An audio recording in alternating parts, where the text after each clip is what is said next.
Excuse me sir. வாங்க. என்ன எல்லாரும் ஒன்றா வந்திருக்கீங்க? உட்காருங்க. ஏதாவது ப்ராப்ளமா?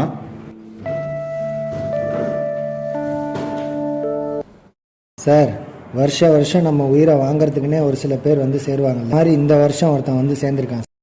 அவன் பேர் அருமை. பேரில் தான் சார் பிரகாசம் இருக்கு. பண்ணுறது பூரா அட்டகாசம் சார். சார், இவனை எங்களால் கண்ட்ரோல் பண்ணவே முடியலை சார். நாங்களும் எவ்வளவோ சொல்லி பார்த்துட்டோம், ஆனால் கேட்குறதே கிடையாது. இவனை கம்பேர் பண்ணும்போது இவனோட சீனியர்ஸே எவ்வளோ பெட்டர்னு எங்களுக்கு தோணுது சார். எங்களால் முடியல சார், நிஜமாவே. ஆமாம் சார், கொஞ்சம் நெஞ்ச சேட்டை இல்லை சார். இவன் பேட்சே கெட்டு போயிடும் போல இருக்கு சார். இருங்க சார். முதல்ல அவன் என்ன தப்பு பண்ணான் அதை முதல்ல சொல்லுங்க. என்னத்த சொல்றது சார், இவனுக்கு படிப்பில் கொஞ்சம் கூட இன்ட்ரெஸ்டே இல்லை சார். அன்னைக்கு எக்ஸாம் ஹாலில் இன்விஜிலேஷன் பண்ணிட்டு இருந்தேன் சார். இவன் எதுவுமே எழுதாமல் உட்காந்துக்கிட்டு இருந்தான். என்னடா எதுவுமே எழுதாமல் உட்காந்துருக்க, தெரிஞ்சதை எதையாவது எழுதி விடான்னு சொன்னதுக்கு அவன் என்ன பண்ணி வச்சிருக்கான் பாருங்க சார். சார், எக்ஸாம் பேப்பரில் சினிமா கிசு எழுதி வச்சிருக்கான் சார். என்னோட இத்தனை வருஷ எக்ஸ்பீரியன்ஸில் இந்த மாதிரி எழுதி வச்சிருக்கவன இப்போ தான் சார் ஃபர்ஸ்ட் டைம் பார்க்குறேன்.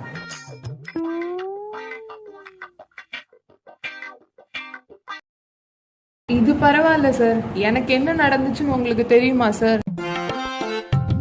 அன்னைக்கு கிளாஸுக்கு டைம் ஆச்சுன்னு சீக்கிரம் போனா கிளாஸும் பூட்டி இருந்தது.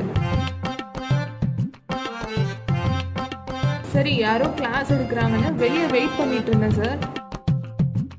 ஒரு அரை மணி நேரம் கழிச்சு பார்த்தா, மேம் நீங்க வெளியே நிக்கிறீங்க, இன்னைக்கு தான் கிளாஸ் கேன்சல் ஆச்சு, பசங்க எல்லாம் கல்ச்சுரல்ஸ் போயிட்டாங்களே. கிளாஸ்ல யாருமே இல்ல சார். இவன் மட்டும் தனியா உட்காந்து நோட்ஸ் எடுக்கிற மாதிரி நடிச்சிட்டு இருக்கான் சார். தேவையில்லாம ஒரு அரை மணி நேரம் வெளியவே நின்னேன். மேடம், நீங்களாவது கிளாஸுக்கு வெளியில தான் நின்னீங்க, நான் எங்க நின்னேன்னு தெரியுமா? ஒரு நாள் ஏன்டா அசைன்மெண்ட் எழுதுறேன்னு கிளாஸுக்கு முன்னாடி காதை திரும்பி வெளியில போக சொன்னேன். அதுக்கு அவன் என்ன பண்ணான் தெரியுமா சார்? ஐயோ, இன்னைக்குன்னு பார்த்து வயிறு கலக்குது. டேய், இங்கே உனக்கு வேலை, கிளாஸுக்கு போடா.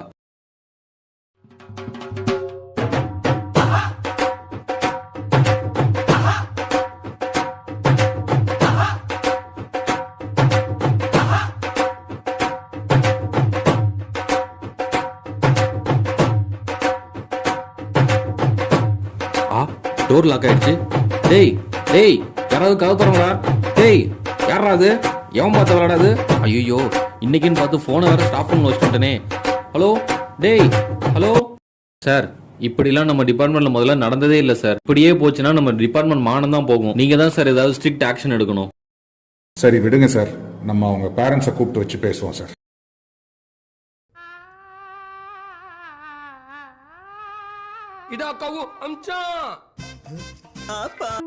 நடந்ததெல்லாம் கேள்விப்பட்டேன் சார். என் பையன் பண்ணது தப்பு தான், மன்னிச்சிருங்க. எனக்காக ஒரு தடவை மன்னிச்சு விட்டுருங்க சார். இனிமேல் என் பையன் எந்த தப்பும் பண்ண மாட்டான் சார். தம்பி, நீ கொஞ்சம் வெளியே நில்லுப்பா.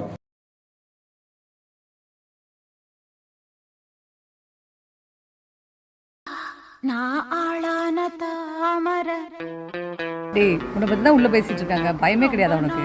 அட போங்கக்கா, அவர் எங்க அப்பாவே இல்ல.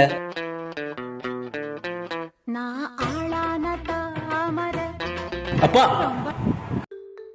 தம்பி, நீ தானே அவன் க்ளோஸ் ஃப்ரெண்டு. எப்படியும் அவன் பேரண்ட்ஸை கூப்பிட்டு வர போறது கிடையாது. நீ என்ன பண்ணுவியோ ஏது பண்ணுவியோ எனக்கு தெரியாது. அருமை பிரகாசத்தோட அப்பாவை கூட்டிட்டு வர வேண்டிய பொறுப்பு உன்னோடது. இல்லைன்னா உன்னை தொலைச்சிருவேன்.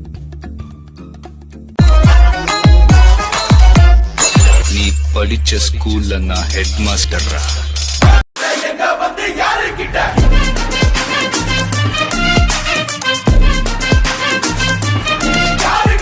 கல்வி என்பது ஒருவருடைய அறிவையும் ஆற்றலையும் உயர்த்தி சமூகத்தில் நல்ல அந்தஸ்தையும் தரும் ஒரு செல்வமாகும்.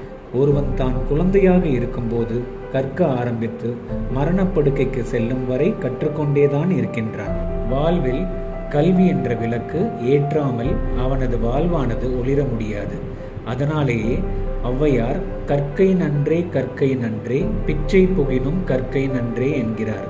அதாவது பிச்சை எடுத்தேனும் கல்வி கற்க வேண்டும் என்று அவர் கூறுகின்றார். குழந்தைகளை பெற்றோர் இந்த உலகிற்கு அறிமுகப்படுத்துகின்றனர் என்றால் ஆசிரியர்கள் அவர்களுக்கு இந்த உலகத்தையே அறிமுகப்படுத்துவார்கள். ஆசு என்றால் பிழை, இரியர் என்றால் திருத்துபவர். மாணவர்களிடம் இருக்கும் பிழைகளை திருத்தும் மகத்தான பணியை செய்பவர் ஆசிரியர். சமுதாயத்தின் எழுச்சி ஆசிரியர்களிடமிருந்துதான் உள்ளது. ஆசிரியர் மட்டுமே நல்ல கருத்துக்களை மாணவர்களின் மனங்களில் பதிய வைத்து அவர்களை மேதைகளாக உருவாக்க முடியும். நம் புராண கதையை எடுத்துக்கொண்டாலும் துரோணாச்சாரியர் எனும் ஆற்றல் மிக்க ஆசிரியரால் தான் அர்ஜுனனின் வில்வித்தையை மூவுலகமும் அறியும்படி செய்ய முடிந்தது.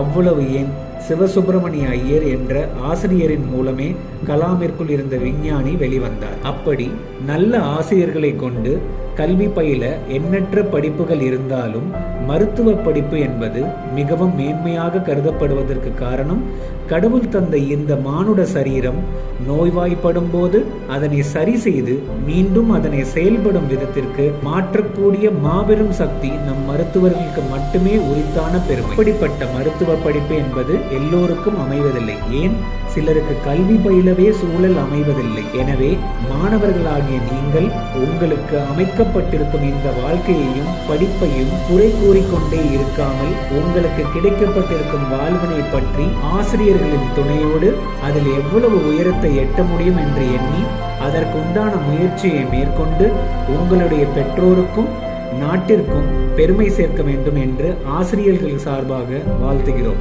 ஜெய்ஹிந்த். பசங்க பண்ண தப்பை விட லைஃப் தான் முக்கியம்னு மன்னிச்சுட நிறையா வாத்தியாருங்க இன்னும் இருக்காங்க. அப்படி ஒருத்தரால் தான் நானே இங்கே உட்காந்துட்ருக்கேன்.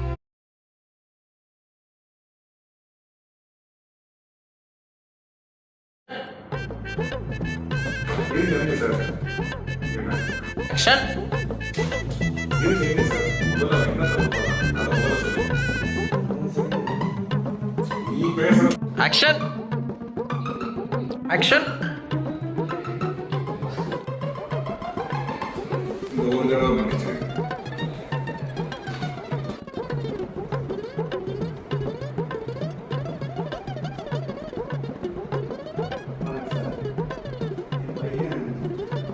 கேள்விப்பட்டேன்.